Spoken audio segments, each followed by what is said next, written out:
मजहब नहीं सिखाता आपस में बैर रखना। मजहब की बात है तो इस्लाम की चर्चा कर लेते हैं। इस्लाम और रमजान। इस्लाम भाईचारा सिखाता है और रमजान सब्र। रमजान का वो पवित्र महीना जहां आप ना सिर्फ रोजे रखते हैं बल्कि रोजे के साथ साथ कई ऐसी चीजों पर भी संयम बरतना पड़ता है जिससे आप गुनाह में ना आ जाए। गुनाह से बचना है।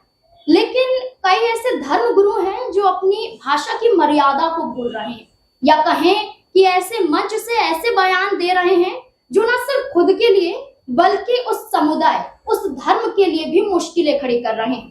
दरअसल एक बड़ा विवाद उत्तर प्रदेश में और बिहार में, दो राज्यों में देखने को मिल रहा है और इसका असर पूरे देश में पड़ेगा।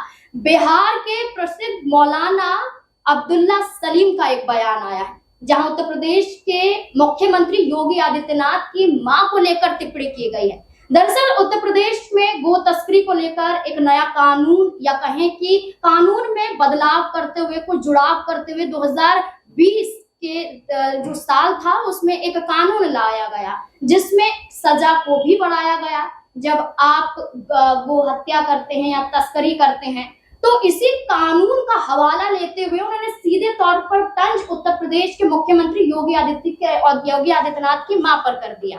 अब इसको लेकर विवाद है और मांग की जा रही है कि मौलाना की गिरफ्तारी होनी चाहिए। मांग की जा रही है कि गिरफ्तारी नहीं होती है तो बहुत बड़ा यहाँ खामियाजा भुगतना पड़ सकता है। एफआईआर दर्ज हुई है और कई शिकायतें भी यहाँ पर की गई हैं। अब इन शिकायतों के साथ मांग तो गिरफ्तारी की है, लेकिन इससे जुड़े हुए कई सवाल यहाँ पर उठ रहे हैं। हमारे साथ हमारे सीनियर जर्नलिस्ट अमन जी जुड़ चुके हैं, उनसे ही जानने की कोशिश करेंगे कि आखिरकार इस मुद्दे पर उनकी क्या राय है। सर, पहले तो आपका बहुत बहुत स्वागत है।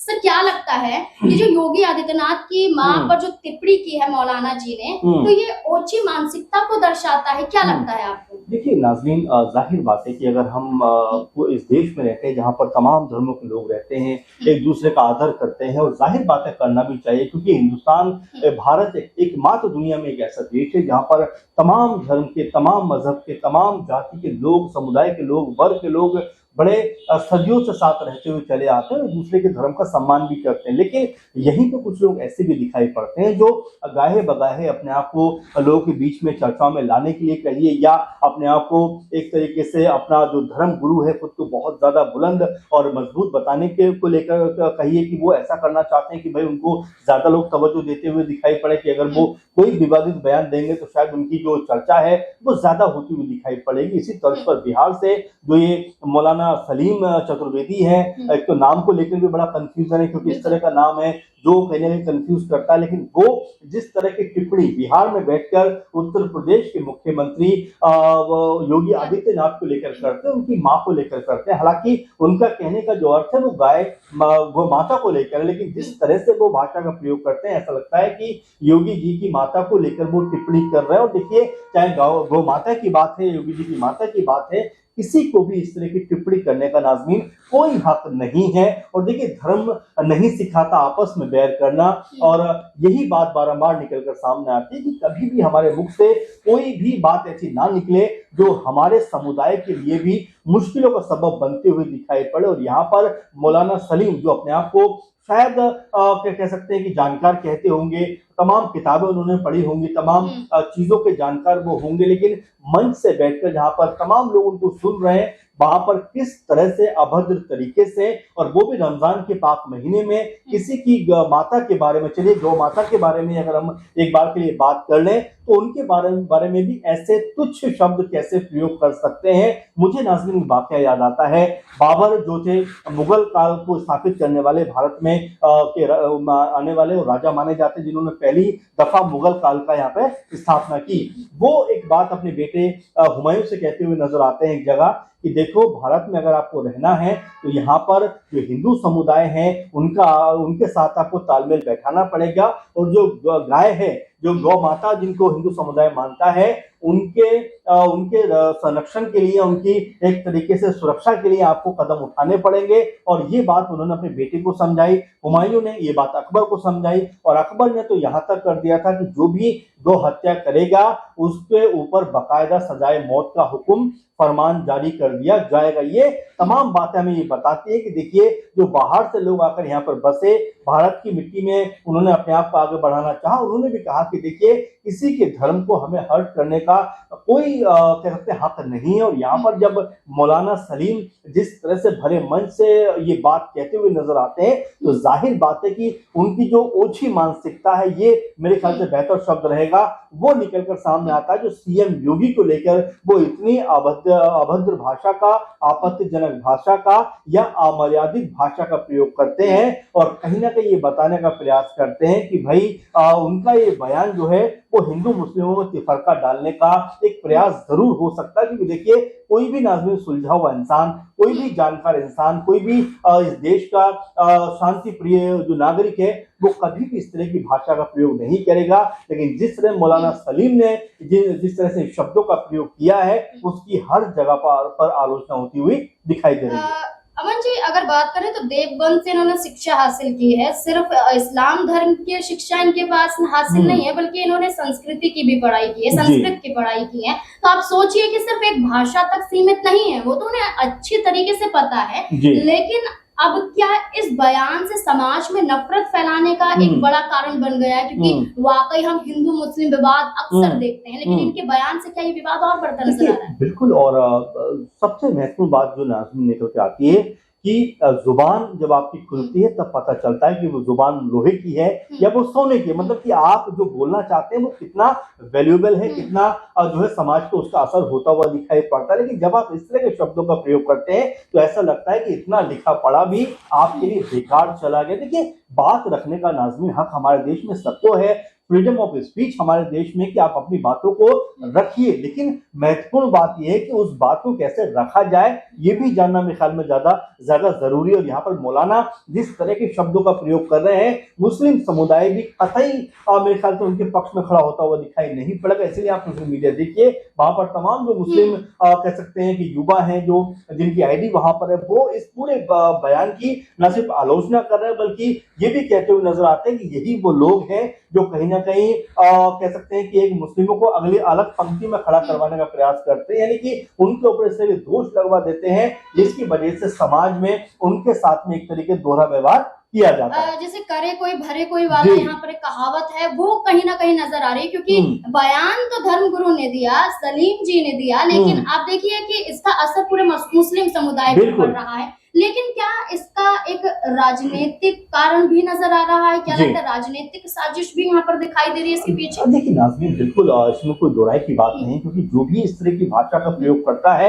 और बड़ी सोच समझ कर करता है, क्योंकि मैं उनको सुन रहा था, 2 दफा उन्होंने इस बात का जिक्र किया, तो ये बात बड़ी सोच समझ कर कही जा रही है। ये भी कह रहे हैं कि हिंदुओं आप बुरा मत मानना, तो ये कहने कि उनको पता था कि वो क्या कहने वाले हैं। और जिस तरह से वो ये बात रख रहे थे, जाहिर बात है कि मुझे भी ऐसा लगता है नाज़रीन की हो सकता है कोई पॉलिटिकल प्रेशर भी रहा हो, जो इस तरह की आपत्तिजनक जो कह सकते हैं बात है वो रखते हुए नजर आते हैं। देखिए, मैं फिर कहूंगा कि इस तरह की भाषा का कोई भी समर्थन नहीं करेगा।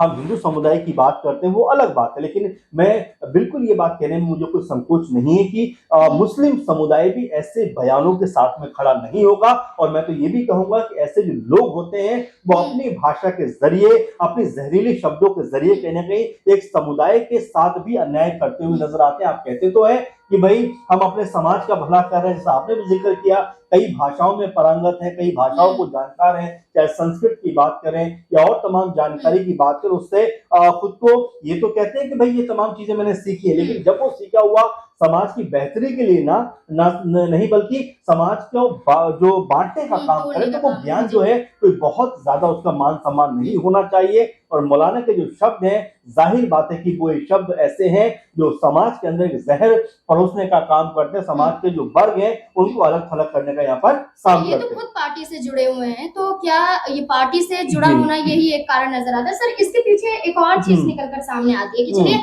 एक बयान देता है, एक समुदाय वर्ग से बयान सामने आता है, लेकिन ये देखा जाता है कि कई राजनीतिक पार्टियां होती हैं, अगर उन्हें फायदा नजर आता है तो वो उनके समर्थन में आते हैं, अगर नहीं नजर आता तो खामोशी पसर जाती है। लेकिन इस बीच में बीजेपी के द्वारा, उनके समर्थकों द्वारा हल्ला बोला जा रहा है उत्तर प्रदेश में, वाराणसी में उनके पुतले फूके जा रहे हैं, लेकिन अभी किसी और पार्टी के जरिए बयान सामने नहीं आया। देखिए बिल्कुल इसको लेकर जरूर मेरे ख्याल से सब जितने भी राजनीतिक दल हैं उनको वाकई मुझे ऐसा लगता है इसकी आलोचना करनी चाहिए, इसका खंडन करना चाहिए और विरोध करना चाहिए, क्योंकि देखिए किसी को भी ये हक नहीं है कि इस तरह की ओछी मानसिकता का परिचय वो देता हुआ दिखाई पड़े, क्योंकि खुद तो मौलाना कहते हैं, मौलाना की जो जिम्मेदारी होती है वो बड़ी अलग किस्म की होती है। लेकिन यहाँ पर जो ये मौलाना सलीम है जिस तरह की बात को नाज़मीन ये कह रहे हैं वो ये बताता जरूर है कि यहाँ पर जो कह सकते हैं उनके जो शब्द हैं ये समाज में एक बिगाड़ पैदा करने का काम जरूर कर रहे हैं। और यहाँ पर जिस तरह की बात आप कह रहे हैं कि बीजेपी के अलावा और भी राजनीतिक दल इसका विरोध करेंगे, मुझे ऐसा लग रहा है कि जाहिर बात है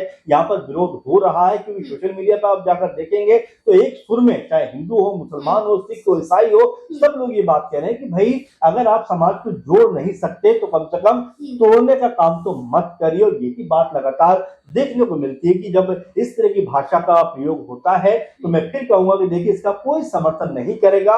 राजनीतिक लोगों को भी अपने जो कह सकते हैं सियासी मतलब होते हैं उनको त्याग कर कहीं ना कहीं इस बयान का या इस बात का मुखर होकर खंडन करना चाहिए कि योगी जी की मां को लेकर कोई बात कही हो या गौ माता को लेकर कोई बात कही हो, इस तरह के बयान की इस देश में कोई जगह नहीं। बिल्कुल, लेकिन आजकल सोशल मीडिया का प्रभाव ज्यादातर सर देखने को मिलता है, तो क्या ये जो बयान सामने आया है, सोशल मीडिया की पावर यहाँ पर नजर आती है कि उन पर एक्शन भी हो सकता है? देखिए बिल्कुल सोशल मीडिया आज बहुत ताकतवर है, इससे कोई भी अनजान नहीं है, क्योंकि जो ये बयान वायरल हुआ है सोशल मीडिया के जरिए वायरल हुआ है और जो तमाम जो बयानबाजियां हो रही हैं, तमाम जो बातें कही जा रही हैं वो भी सोशल मीडिया पे कही जा रही है। तो ये आपके ऊपर डिपेंड करता है कि आप उसको कैसे इस्तेमाल करना चाहते हैं। देखिए यहीं पे अगर कोई बेहतर बात कही होती, हिंदू मुस्लिम को जोड़ने की बात कही होती, देश को ताकतवर बनाने की बात कही होती, तो शायद ये बात पॉजिटिव लहजे में निकल कर सामने आती। लेकिन जिस तरह की भाषा मौलाना ने प्रयोग की है, जाहिर बात है कि उसकी कोई भी उसका कोई समर्थन नहीं करेगा, बल्कि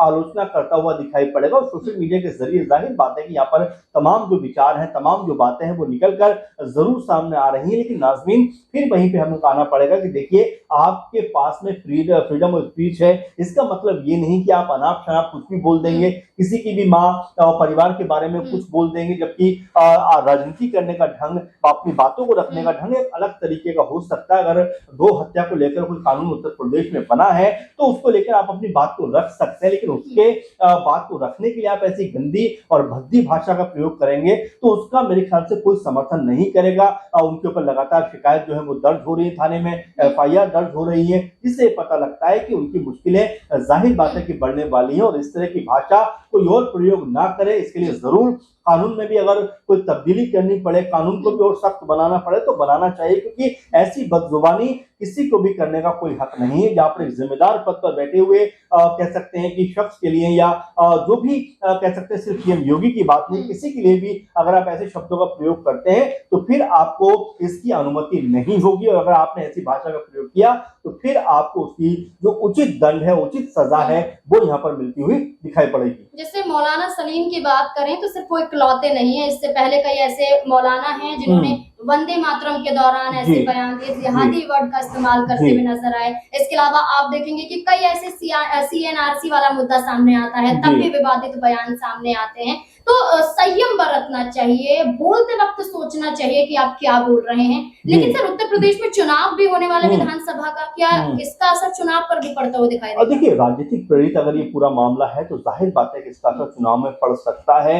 बहुत सारे क्या पॉलिटिकल पार्टियां हैं, क्या वो इसका लाभ उठाना चाहेंगी, क्या इसको सनसनीखेज बनाना चाहेंगी, तो तमाम ऐसे मसले हैं कि जब इस तरह की गलत जुबानी सामने आती है तो बिल्कुल उसके कई मायने निकलकर सामने आते हैं। और आने वाले दिनों में जैसा आपने कहा, सही कहा कि एक साल के अंदर उत्तर प्रदेश में चुनाव होने वाले, उससे पहले जिस तरह से हिंदू मुस्लिमों को बांटने का प्रयास किया जा रहा है, तो क्या जो मैंने आपसे शुरू में कहा कि क्या कोई ये राजनीतिक सियासत जो साजिश तो नहीं है? क्या ये सियासी रूप से कोई अपना फायदा उठाना तो नहीं चाहता है मौलाना सलीम के जरिए? तो इन तमाम चीजों का भी यहाँ पर जरूर ख्याल रखना पड़ेगा। लेकिन फिर वही हम बात करेंगे कि यहाँ जिस तरीके से मौलाना सलीम ने अपनी अभद्र भाषा का प्रयोग किया है, ऐसी बदजुबानी किसी को भी करने का कोई हक नहीं है। मुख्यमंत्री हैं सीएम योगी आदित्यनाथ, अगर आपको उनकी किसी भी बात का विरोध करना है तो उसके तरीके, और देखिए हमारे देश में विरोध करने के लिए बाकायदा आजादी मिली है, अपनी बात का किसी की भी बात का हम विरोध कर सकते हैं, लेकिन वो लहजा कैसा होना चाहिए, वो तरीका कैसा होना चाहिए,